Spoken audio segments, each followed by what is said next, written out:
everybody on set that week was just amazed. I did run into an issue, but everybody has a default. Do you crumble? Do you wilt under pressure? Do you rise? Do you surprise yourself? My default tends to be to take it up a notch. Every Friday night in the 1990s, millions of American families gathered around their television sets for one reason.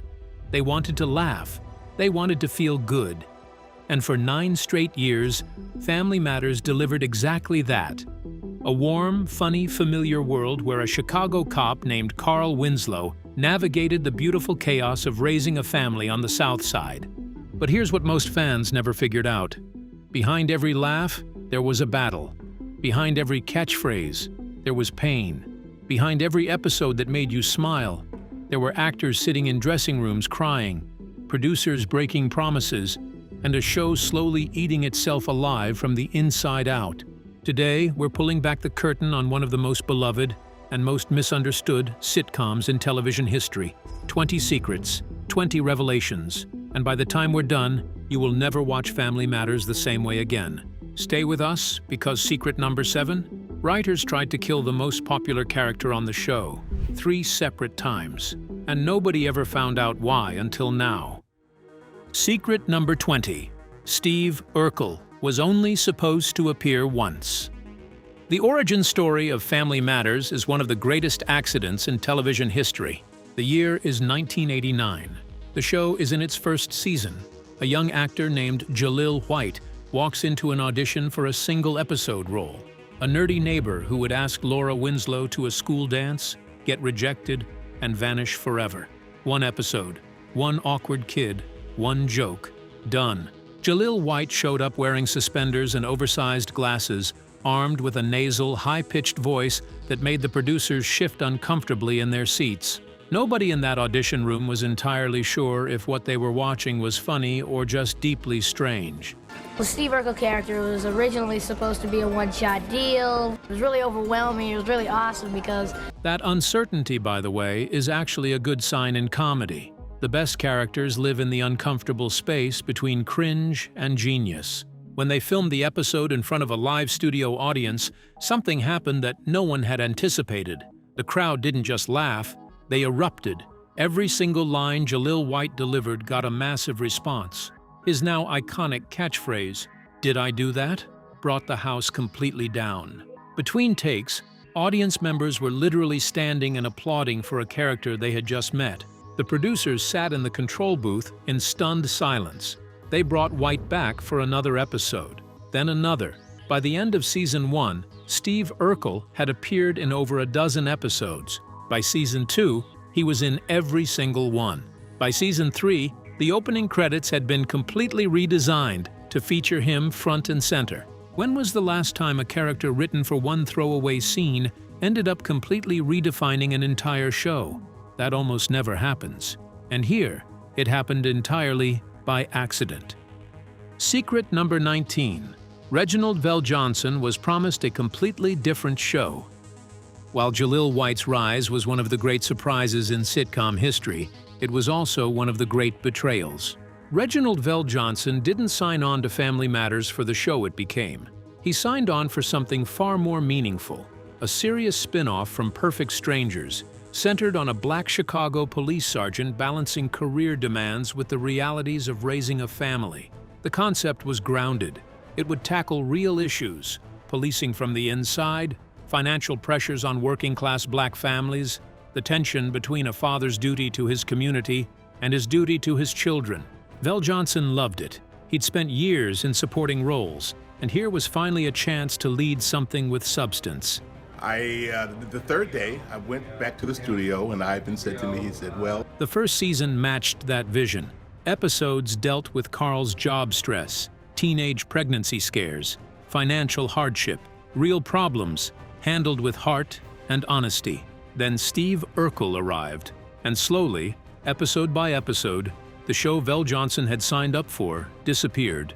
Carl Winslow went from a complex, dignified father figure to a human reaction machine, a man whose only purpose was to turn red in the face while a nerdy kid destroyed his house. VelJohnson went to the producers multiple times and asked to return to the original vision. He was told no, every single time. The ratings were too good. He was trapped by his contract, forced to watch a show that carried his face in the opening credits become something he no longer recognized. The bitterness never fully left him, even as Family Matters became one of ABC's biggest hits. Secret number 18. Jaleel White was bullied by adult cast members.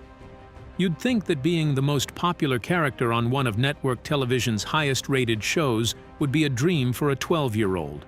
In some ways, it was, but in ways that never made the tabloids, it was something else entirely. Jaleel White was 12 years old when Steve Urkel became a cultural phenomenon. Hey, I'm Jaleel White, and you probably remember me as Steve Urkel and Stefan Urkel. This is E.T. then and now. He handled it with remarkable maturity, always prepared, always professional. But behind the scenes, some adult cast members resented him in ways that were quietly and consistently cruel. Think about it from their perspective. These were experienced adults who had spent years grinding through the industry, waiting for their moment. Then a 12-year-old walks in, and it becomes his show. The resentment came out in small but cutting ways. During rehearsals, certain cast members talked around White as if he simply wasn't there. Others made passive-aggressive comments about guests who didn't know their place. Jo Marie Payton, who played Matriarch Harriet Winslow, was, according to crew members, particularly cold to White in those early seasons. She reportedly referred to him as "that kid," rather than by name.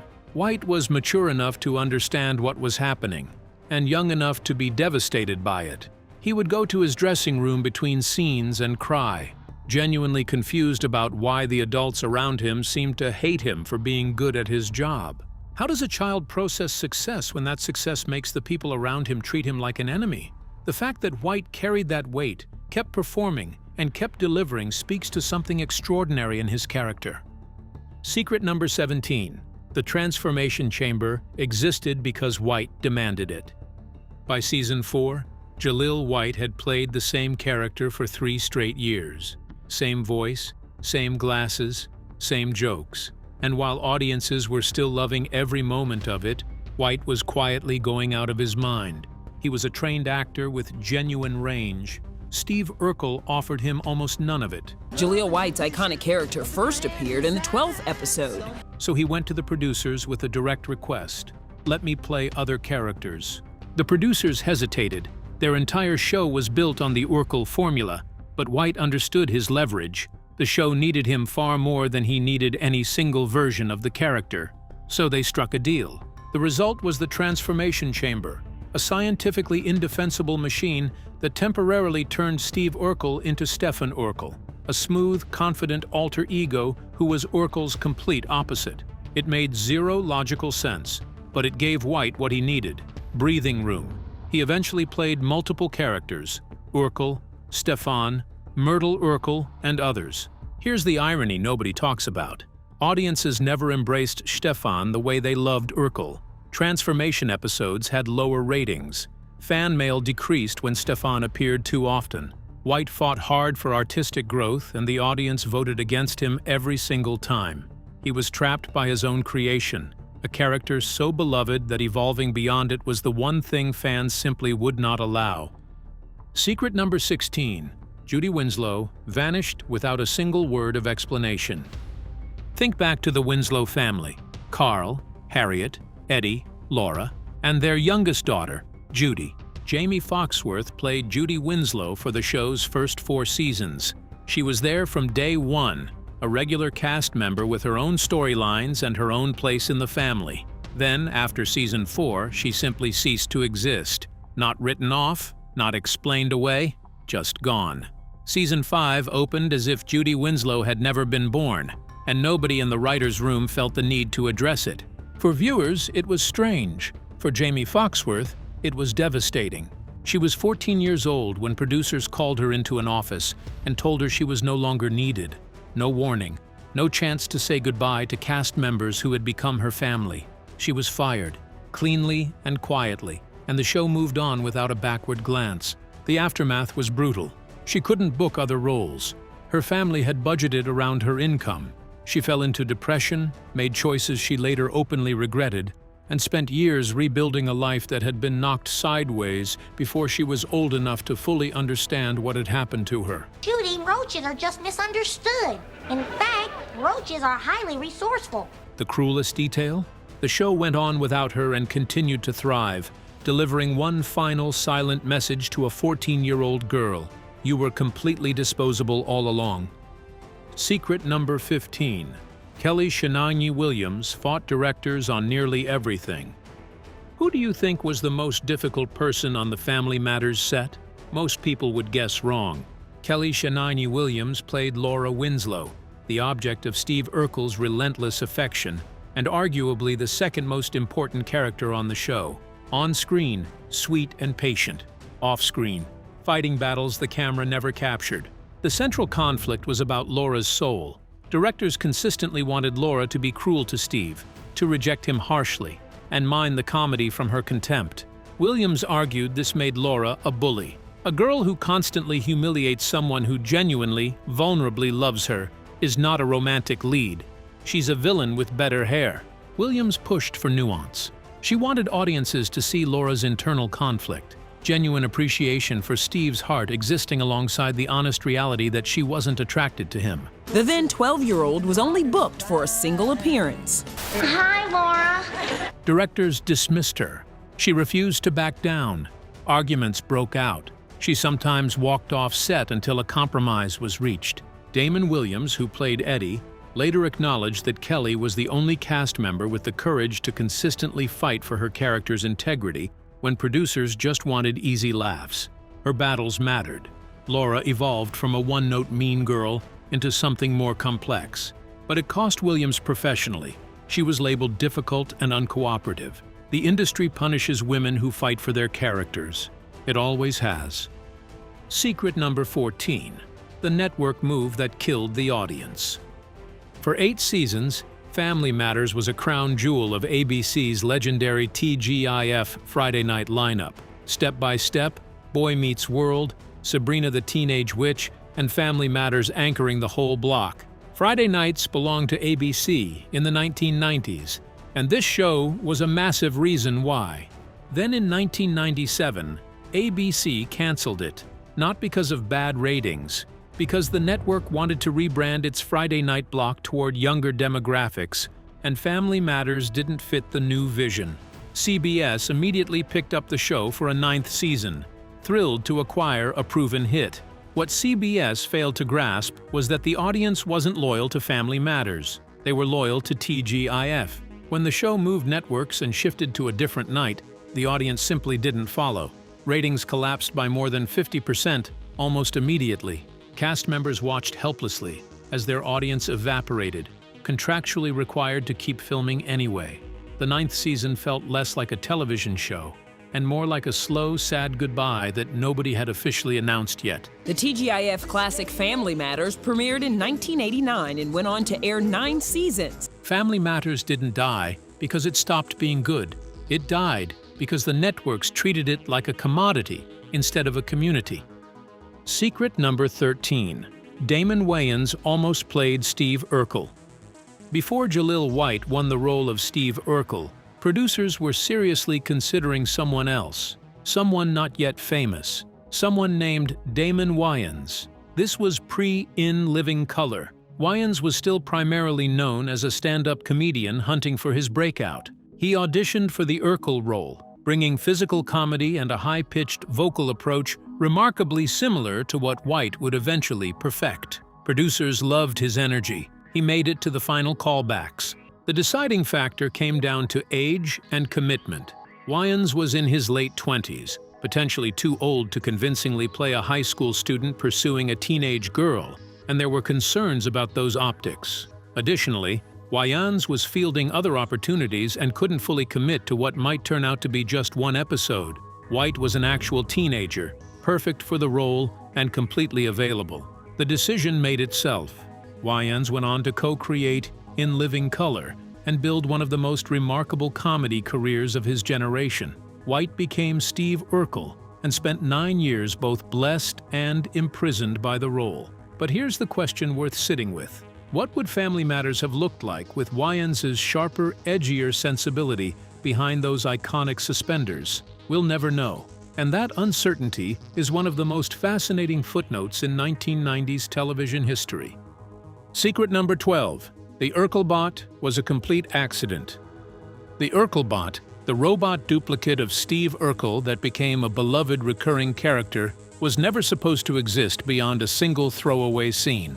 It started as a one-off gag. Urkel builds a robot version of himself to attend school while he does something else. The prop department built a crude costume, just enough to sell the joke for 60 seconds. Then, Jaleel White had an idea on filming day. He performed the robot with exaggerated mechanical movements and a deadpan monotone that absolutely destroyed the studio audience. The laughs were so enormous that producers immediately told the writers, "Bring that back." The prop department scrambled to refurbish the disposable costume, then refurbish it again. Suddenly, the Urkelbot had a recurring role, appearing multiple times per season, with White playing both characters in split-screen scenes requiring precise technical coordination. Nobody ever explained how a teenager managed to build a fully functional robot duplicate of himself. The show had long since stopped caring about that kind of logic. What started as a throwaway prop became permanent mythology, proof that in television, as in life, the accidents sometimes create the most lasting memories. Secret number 11. Jo Marie Payton walked off the show during the final season. Jo Marie Payton had been with this franchise longer than almost anyone, playing Harriet Winslow first on Perfect Strangers, then carrying the character into Family Matters from day one. She was the matriarch, the emotional center of the Winslow family. And you have Carl. He has all the essentials: food, shelter, Nintendo. By every measure, she deserved to be treated as a cornerstone of the show until its final frame. By season 9, she had approximately 3 lines per episode. Payton had watched, season by season, as her role shrank to near invisibility. She went to producers repeatedly asking for better material, for storylines, for anything that made her feel like more than set decoration. Every time she was promised changes were coming. Every time, nothing changed. So midway through the final season, Jo Marie Payton stopped showing up. She walked off the set and didn't return. Producers hastily wrote Harriet out by saying she was visiting relatives. The remaining episodes were filmed without the mother of the family.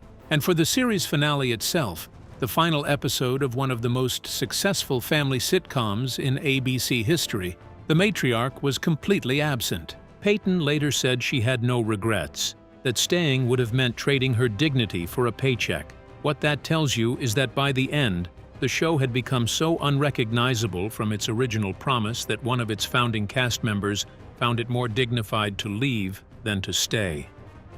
Secret number 10. Jaleel White's voice was permanently damaged. This is the secret nobody brings up at cast reunions, because it's not funny, it's not dramatic, it's just the quiet, physical cost of 9 years of work. Playing Steve Urkel required Jaleel White to speak in an unnaturally high-pitched, nasal voice every shooting day, season after season. What began as a character choice became a medical problem. By season 3, he was experiencing pain and hoarseness between takes. By season 5, vocal specialists gave him a stark warning: stop using that voice or risk permanent damage to his natural one. But White was trapped. His contract required him to perform the character as established. So he kept going, working with coaches, doing warm-up exercises before every session, drinking medicinal teas, using lozenges constantly, managing damage that was already being done. The harm was permanent. Jaleel White's natural speaking voice changed irrevocably, developing a slightly higher pitch and a raspier quality than before the show. He cannot speak in his original pre-Urkel voice anymore. When he discusses this in interviews, he does so calmly and without bitterness, framing it as the price of success. But think about what that actually means. A man was physically and permanently changed by a job he did as a child, and the industry that benefited from that performance moved on long before anyone bothered to note the cost. Secret number 9. The show tackled gun violence once, then ran away from it forever. In season 4, Family Matters aired what many consider its single greatest episode. A close friend of the Winslow family was killed in a drive-by shooting. The show handled it seriously and honestly, grappling with gun violence in black communities with the kind of emotional weight the sitcom format almost never attempts. Reginald VelJohnson delivered what many observers called an Emmy-worthy performance as a grieving father figure confronting senseless loss. Critics praised it. Audiences who had lived through similar tragedies felt genuinely seen. It proved definitively that Family Matters was capable of being something important. Then the network saw the ratings. The serious episode had drawn significantly lower numbers than typical Urkel-heavy installments. Advertisers complained the subject matter was too dark for family programming, and just like that, the decision was made. Never go that deep again. Writers who pushed for meaningful episodes were explicitly told that Family Matters was an escapist comedy, not a platform for messages. The gun violence episode became a ghost haunting the show's legacy, proof of what it could have been and chose not to pursue. The show that could have been culturally important settled, deliberately, for being merely profitable. Secret number 8. Rosetta LeNoire refused to quit, even as her health collapsed. Rosetta LeNoire was 77 years old when Family Matters premiered. She brought decades of stage and screen history to Mother Winslow. Carl, I'd like to say grace tonight. Do you mind? Oh, go right ahead, Mama. The sharp-tongued, deeply loving grandmother who grounded the show with real authority. By season 6, she was fighting her body every single day just to show up. Diabetes, arthritis, cardiovascular problems that worsened steadily. Between takes, she needed oxygen. Camera blocking had to accommodate her limited mobility. There were days when cue cards had to be placed strategically around the set just to get her through a scene. Producers gently suggested retirement. LeNoire refused. Acting was not just her career, it was her life. She was not ready to stop, regardless of what her body was telling her. The cast rallied around her with genuine devotion. Jaleel White showed particular tenderness, spending breaks in conversation with her and absorbing her stories about old Hollywood.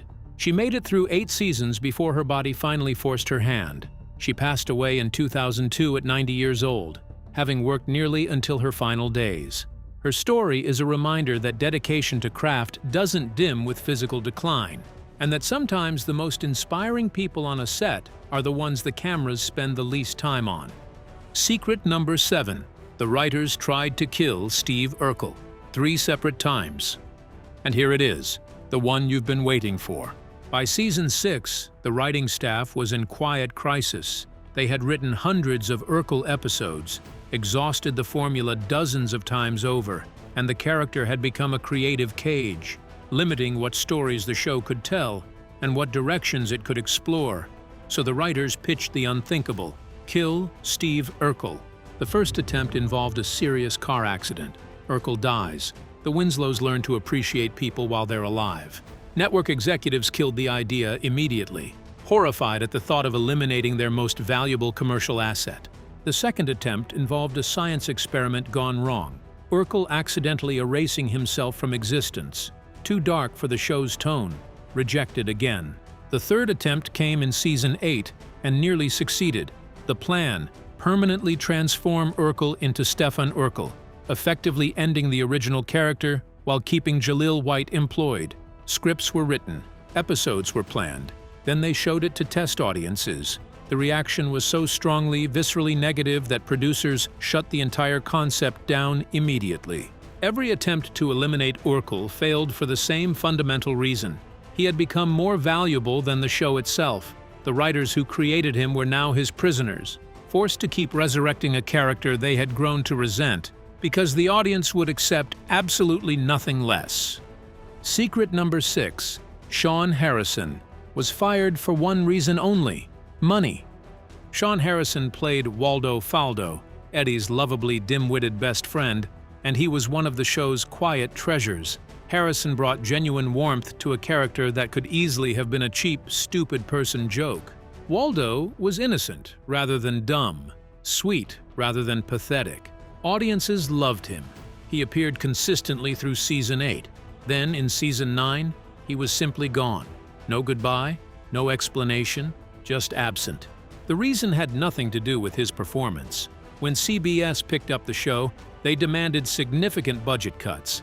The cast was expensive, particularly with Jaleel White commanding lead actor compensation. Recurring cast members became the most convenient target. Harrison was told his services were no longer required. Purely financial. He was devastated. Family Matters had been his breakthrough, and losing it felt like career suicide. He struggled for years afterward, typecast as the comic sidekick, unable to break into more serious work. His story is one of the most honest illustrations of how quickly this industry discards people the moment the budget conversation changes. Secret number 5. The series finale was never meant to be one. When the cast filmed what became the series finale, nobody knew it was the end. CBS had indicated renewal was likely. Everyone expected to return for season 10. The final episode was written as a completely ordinary installment. No special significance, no emotional resolution, nothing. Steve and Laura had just gotten engaged. You'll find a way to come back to me. I promise, Farley. Setting up what should have been a full wedding season. Other characters had ongoing storylines. The show was, narratively speaking, in the middle of everything. Then, weeks after filming wrapped, CBS called and canceled the show, effective immediately. The cast learned through news reports before receiving official notification. They never got to film a proper ending, never got closure for characters they'd played for nearly a decade. The finale that aired was simply the last episode that happened to have been made. Unresolved, unsatisfying. Jaleel White later described this as the cruelest dimension of the cancellation. 9 years of work, and they weren't permitted a proper goodbye. The Winslow family was frozen mid-story, left there permanently without resolution or peace. Secret number 4. Kellie Williams walked away from acting entirely. When Family Matters ended in 1998, Kellie Williams was 22 years old, recognizable, talented, with 9 years of proven on-screen experience. By every conventional measure, she was positioned for a substantial career. Instead, she disappeared from Hollywood. Williams later revealed she was completely burned out. 9 years of fighting directors, watching the show degrade into absurdity, being reduced to a love interest. It had drained her passion entirely. She wanted to be taken seriously as an actress, but casting directors could only see Laura Winslow when they looked at her. So she made a deliberate choice. She walked away, enrolled in college, built a real life outside the industry. She didn't act for nearly a decade, turning down offers consistently. And during that time, she discovered she didn't miss it. The scrutiny, the lack of creative control, the relentless politics of Hollywood, none of it called her back. When she eventually returned to acting in the 2000s, it was entirely on her own terms. Small roles that genuinely interested her, chosen with intention rather than desperation. Her decade away wasn't a setback, it was exactly the healing she needed. Secret number 3. The show made everyone rich except the kids who made it famous.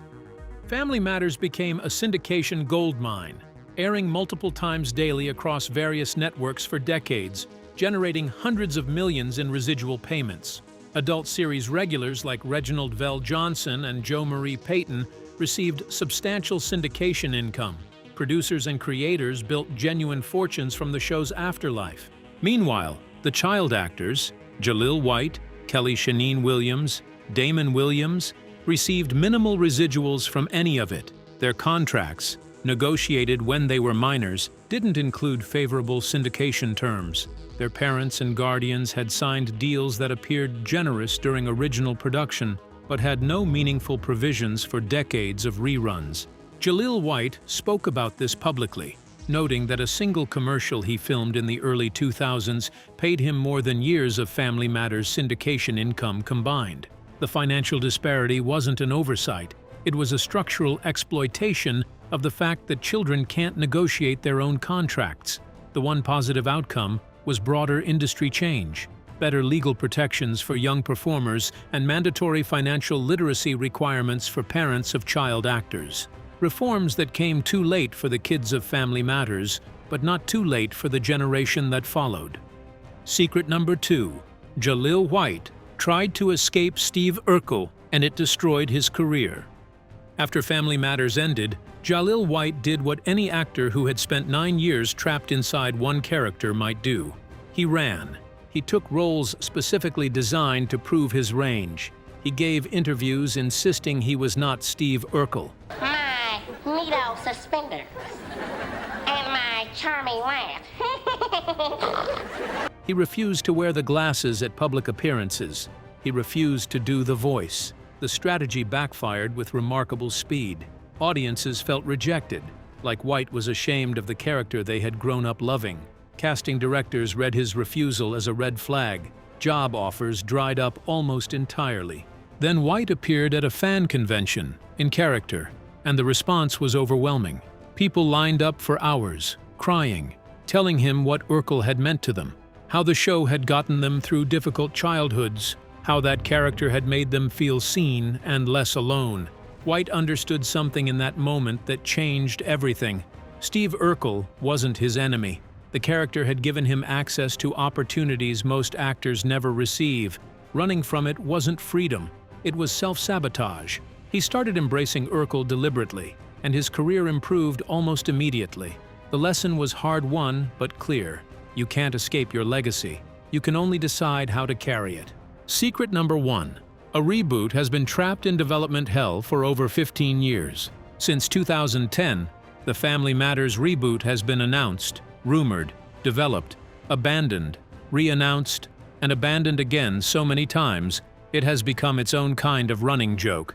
Multiple networks have expressed genuine interest. Jaleel White has been approached repeatedly and expressed conditional willingness to return. The nostalgia market for 1990s properties has never been stronger. The reason it hasn't happened comes down to one irresolvable creative argument.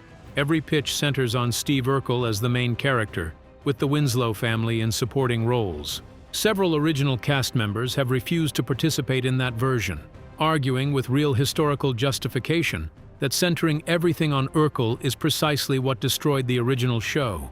They want a true ensemble reboot, with Urkel as a beloved recurring presence rather than the gravitational center of every episode. Producers counter that Urkel is the only reason anyone remembers the show at all. This standoff has killed multiple serious attempts at revival, and Reginald VelJohnson has stated clearly that he has no interest in returning under any creative direction. Without Carl Winslow, can there even be a Family Matters?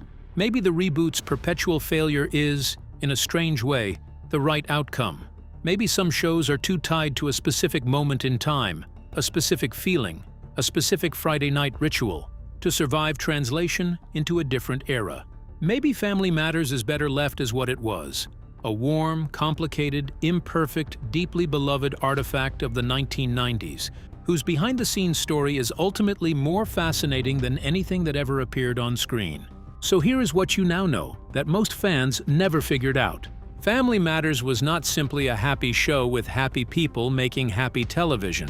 It was a battleground between artistic ambition and commercial pressure, between the show it was meant to be and the show it accidentally became, between a character so beloved that he consumed everything around him and the talented people left standing in his shadow.